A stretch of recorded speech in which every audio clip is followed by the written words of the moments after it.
Monsieur le Président, les observations de forme sur le rapport. Monsieur le Président, moi je pense que lii sant yàlla rek la alhamdulilahi rabil alamin di remercier ñetti président yi nga xamante ne président groupe parlementaire yi déggoo Mouhamadou Lamine Thiam en primis mon président Ayib Salim Daffé le président Abdou Mbow ñi nga xamante ne am nañ courage à deux mains jël seen courage en deux mains ñëw ñu liggéeyaat sur le rapport sur li nga xamante ne moom mooy règlement intérieur bi parce que nekkoon na loo xamante ne ñi toogee nii rek xam nañ ne bokk nañ ci erreur bi ci amoon ñu njëkk a def signalement bi waaye monsieur le président le rapport dafa fidèle nu mu war a fidèle le rapport engage la parole des vrais députés du peuple ñi nga xamante ne ñooy toog ci salle bi di liggéey pour le Sénégal di toog ci salle bi di liggéey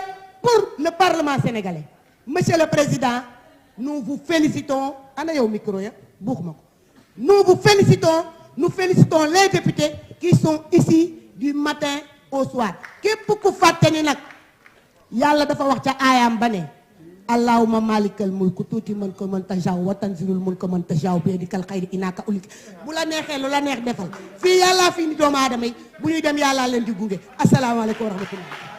Merci, chers collègues. La parole est à notre collègue Ibrahima Diop.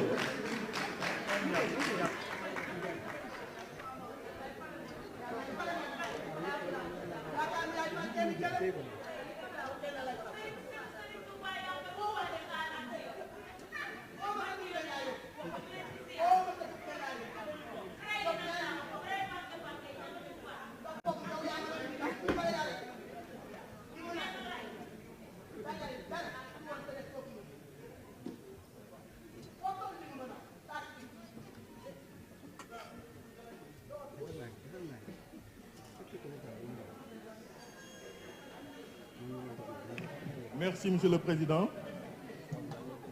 Monsieur le ministre de la Justice, Monsieur le ministre chargé des institutions,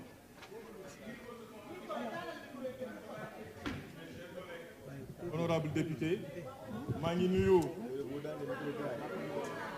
Ah mais c'est pas ma faute. Mais c'est vert.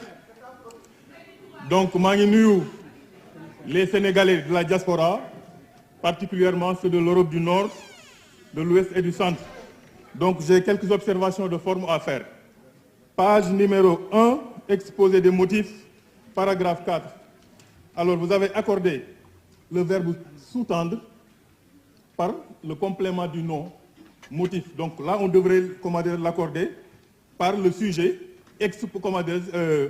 exposé et non motif. Donc motif étant le complément du nom. Donc l'accord doit se faire au singulier. Toujours à la page numéro, même page, hein, paragraphe numéro 5, caractérisé. Je parle français. Alors, notre collègue en a profité pour magnifier la dynamique consensuelle qui a caractérisé. Donc, caractérisé, c'est pas accent aigu E, c'est accent aigu tout court. Page numéro 5, paragraphe numéro 1. Ça, ce sont de vraies observations de forme. Accorder l'accord du participe passé avec le COD. Le COD, ça, comment? Je dis, oui.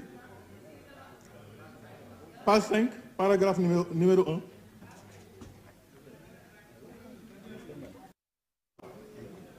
Les présidents de groupe donc Démocratie et Changement, ont chaleureusement remercié l'ensemble des députés pour leur adhésion à cette initiative parlementaire et la confiance qu'ils leur ont accordée. Ils ont accordé quoi? Là, on n'est pas dans le cadre d'un complément d'objet direct, mais dans le cadre d'un complément d'objet indirect qu'ils ont accordé à qui? Qui remplace, leurs collègues. Donc, il n'y a pas d'accord. Donc, c'est accent aigu. Donc, su may bëgg a terminer mooy ñun en tout cas man dama di sëtu Serigne Touba ndax Serigne Saliou Mbacké mooy sama maam mais bokk ci njabootu Serigne Touba li mu war a njëkk a fexe mooy boo yëkkatee sa parole nit ñi ndaw la. Ibrahima, chers collègues. Chers collègues, Ibrahima. fii am na fi ay mbàkke Ibrahima, chers collègues, restez sur les observations de forme. C'est mieux. Mais oui, parce que moi qui vous parle, j'avais déposé avec ma collègue Nafi Diallo et mon collègue Abou Mbacké Thiam une proposition de loi. Mais lorsque nous avons appris que les 3 groupes parlementaires ont dans un élan unitaire et consensuel, ce qui n'a jamais eu le cas à l'Assemblée nationale, loolu je pense que ñëpp dañ ko war a rafetlu. Mais nag mënoo nekk nit koo xam ne yaakaar nga ni lu jóge ci yow du baaxul. Dama ni ñun waa PDS dañoo bokk ci ñi fal bërki Demba Ndiaye le président Diomaye Faye. Le verbe buruxlu nag buruxlu bi nga xam ne ñu koy seetlu dama ni ñun ñi nga xam ne dañoo ànd ak président Diomaye am na ko wax fii léegi ñun ñooy jël suñu responsabilité mu ñu laa jàpp Touba dóor la ba ngay bëgg a dee tey nga ñëw fii naan yaay borom Touba mu nga Touba di waajal màggalam bi te xam naa ni surtout Serigne Touba bu ne ci weer wi ñu toll minute bi ñu toll war ngaa sol sa ñetti abdou yu rafet te bàyyi na da ngay costume bu ñu waxee nga Une minute. Merci, chers collègues. La parole est au rapporteur Abdoulaye Diagne.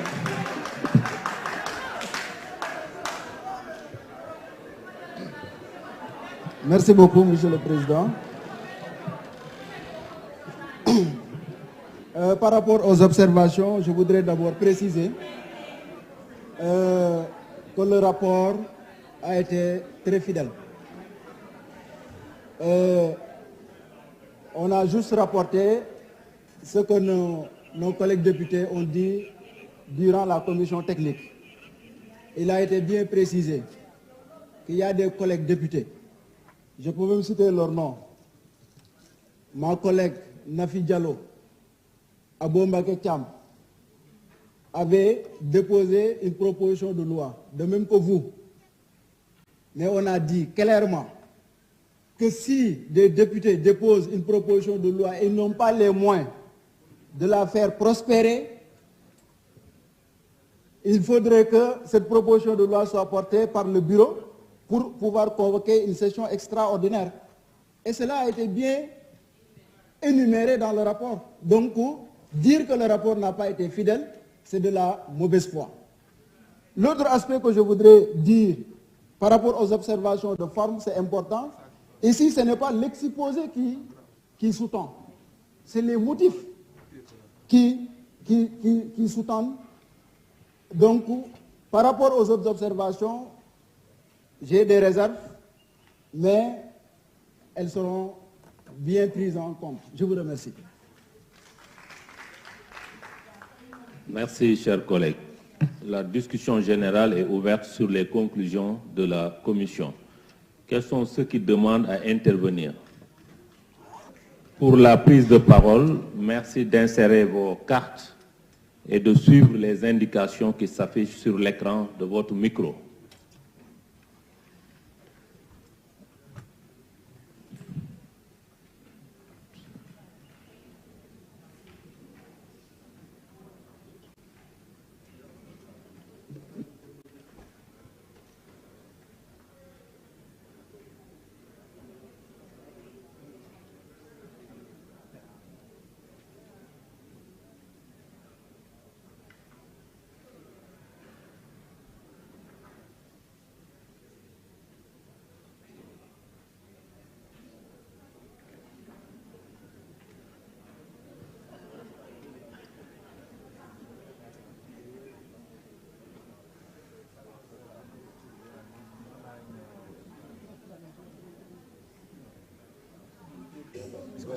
bu fekkente ne ni président dañoo def li nga xam mooy procédure d'urgence dañ ko war a wote te wot bi amul pour mu nekk ci procédure d'urgence il faut que ñu indi ko Assemblée nationale bu ngeen ko yéen décidé ci bureau ba pare ñu indi ko fii pour ñu fee ko ñu doog a def procédure d'urgence loolu amul président te article 60 moo ko wax mi ngi nii ci 3e paragraphe.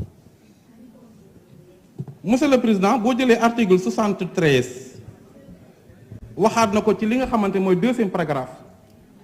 nee na bu fekkente ni tey jii ci chapitre bi nga xamante ni moom la ñuy def la procédure de séance plénière foofu la ko def nee na bu fekkente ni tey pare ngeen bala ngeen a def li nga xamante ni mooy commission assemblée nationale war nañoo ratifier li nga xamante ni mooy décision bi président assemblée nationale jël ci bureau bi te décision boobu yàlla dogal na loolu amul.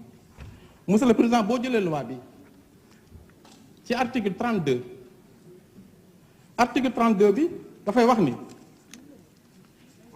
lépp loo xam ni moo jëm ci mbirum commission bi nga xamante ni maanaam fukki membre la te mu nekk ci li nga xam mooy règlement intérieur assemblée nationale bii ñu war a modifier ak ñaar tey loi bii ñu indil dañoo indi benn commission boo xamante ni fukki membre la ak ñeent sulu nañ ko li nga xamante ni mooy ci commission bi loolu méngoowul ak li nga xamante ni mooy loi bi te monsieur le président loi nag bu fekkee dafa ñëw modifier loi pare violer loi yaakaar naa loolu c'est la première fois ñu gis ko ci ci Chers collègues, il vous reste 1 minute. mooy wane jalgati gu métti gi nga xamante ni yéen a ngi koy def yéen waa Benno Bokk Yaakaar mooy wane tappale gu métti gi nga xamante ni naka jekk yéen a ngi ko doon def mooy wane njublan gi nga xamante ni yéen a ko doon ak complot bi nga xam ne defoon ngeen ko le président Ousmane Sonko ba génn ko fi tey jii